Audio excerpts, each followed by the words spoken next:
Mark Twain says, like, the two most important days of your life are the day that you were born and the day that you found out why.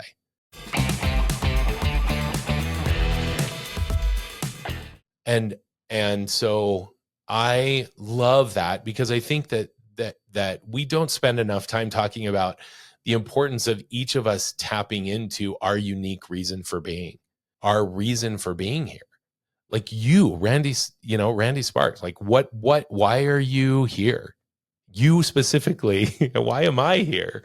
What difference does the world need because of your unique characteristics and gifts and talents and weaknesses and strengths and everything in between? We need you.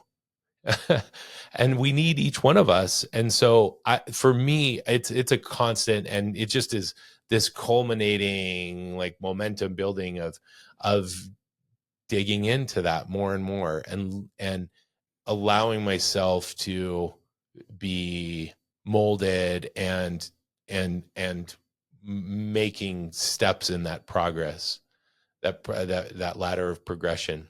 But I think that's the purpose of life, is for us to, like, spend our whole life figuring out, like, why we're here, why, like, specifically each one of us are here. And there's been a lot of things, even recently with my father's passing, that has punctuated that even more so for me. My dad, as you know, had suffered a debilitating stroke for the last 5 years of his life, and he couldn't move the left side of his body, and his mental capacity was compromised. He was still there, sort of, sometimes, and kind of had interesting views on what was actually going on in the moment.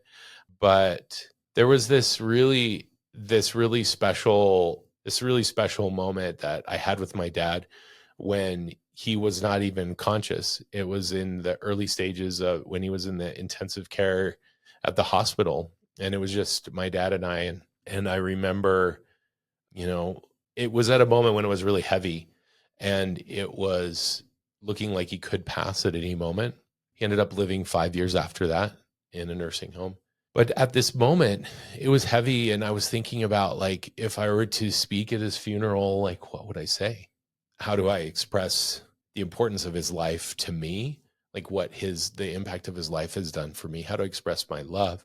How do I fully, like, express the way that so many people love him and the difference that he's made and all of the heroic qualities that he has? And then right in the same moment, when you're faced with the mortality of someone that you love so dearly, I think it changes you, and you have just different eyes. Like, there's no way you can ever go back. You just have different eyes now, because that person is gone from being with you anymore. And so that was all, like, going on in my head, and I'm like, what is this all about? This is me, like, in this, not in a conversation really with God in my head and in my heart, of like, and I wasn't angry at all or upset. I was, like, earnestly seeking understanding. I know that our life, like, collective life, has a purpose, and that life continues after this. Of course, like, I know that, but this was more, like, personal. What was this all about? Like, all of a sudden his life is done, but, like, he had bad health. He had, like, some, strained relationships with, like, his parents. They got a divorce when he was in his late teens and was a missionary. He had some, a business that ultimately ended up failing. Like, all of these, he wanted to be a missionary with my mom someday, when, but all of these unrealized things, I call them the uns. It's like unrealized, like, dreams, unfulfilled wishes, all unreconciled things that never will be reconciled in mortality. And I remember thinking, well, why does that happen?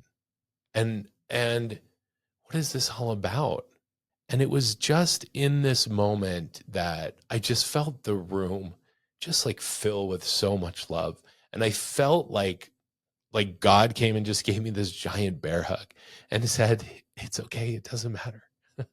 Like, this isn't the end. There will be so much more love, so much more tolerance, so much more understanding, so much more grace, so much more progress after this life. This life isn't everything.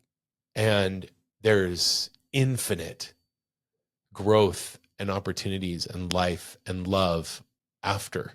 And it was such everything, all of the complexities that we often face in this life, instantly for me were distilled down to like this one principle of love God, love yourself, and love other people.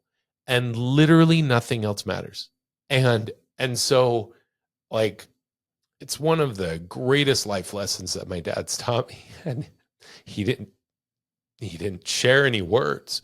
It was just his life that taught me how important it is. It taught me that principle that really has simplified things for me and crystallized things for me as well. Like, that's really the only thing I care about anymore